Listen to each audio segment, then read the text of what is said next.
كستوي تهيون أنا جبوقيني وحاول هرت جبرتي فاضي أهد وأنا جرب استاكتي ما هاد بنوعي لينا سأنا وقع علات سن ونوجس جوابتي وأكون ما هاد سنتاي إلى إن سيجرب استاكتان ربنا إلى أي واحد لنا عقول عين إلى إن سيجرب استاكتان ربنا ويكون ما هاد سنتاي بقول كيف بقول أيكون ما هاد سنتاي أنا وأم هاد علينا لكن ما هدانا قبل ما مريب كو قرب كنسيسي وأكون ما هاد سنتاي سيدا قرب كنسيسي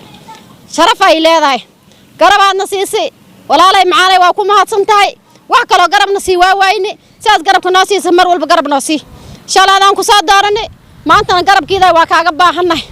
هي اللي هو وعزنا هلا كرتو وين النسيسة أنا جماشة وأكون بنهاي ملا نجور محينا دولة سيانة ياشا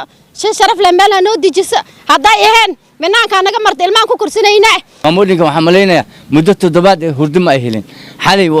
وحي قصي حدين حالي مركي أي مغلين فهذا مجوح الواقع كل واقع أيتري لذين ما تعبنا واتشنينا وجود إسكسو صار الحمد لله يا إلهي قبل داس ما حد أي نوع علينا جوني أهان رجعت قالنا وحن ليه سيدي قبل داس أي مامورينك أوجدن قتي كدن قدر dadka qorraxay weligood ay joogi jireen 100 sano ay deganaayeen waxa lagu sheegaa 100 sano ay deganaayeen maxaa loo arki waayay xumaantay midaas idee annaga dhibaato weyn baan ka tirsanaynaa gabanaha iyo embiga iyo kansalaha waagbari sidaas la-adligeed waxaan rabaa wamin raabka si wanaagsan bay noogu tataysay sidii idee waa ku mahadsan tahay waa ku kalsoonnahay waa ogolnahay waana ku dhisaynaa masaakiinta ay garab qabataa agoomahay u kaalmaysaa maaragtay maamooyinka ganacsanaya allah ilaahay wax horumar ay siisaa oo maaragtay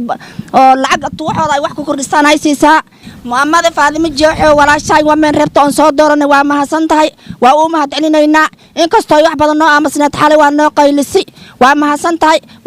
tahay sharfan ilaahay xaqiisa allah ka sharfa weligeed inay garab istaagtaan u baahanahay waxaan dhaxday waan guur ii maxaa soo fadhidaa ii tan ku dhuf ii tan ka dhaf waan koraan murug ma basaxan hurdaba ma helan sanadkan dawladdu bilaawad maamadeen horta tawanayne waa noo soo mijiibta xale waa mahadsan tahay horta 100% waa mahadsan horta gabarta waa mareebka waa u mahad celinaynaa aad iyo aad aan u mahad celinaynaa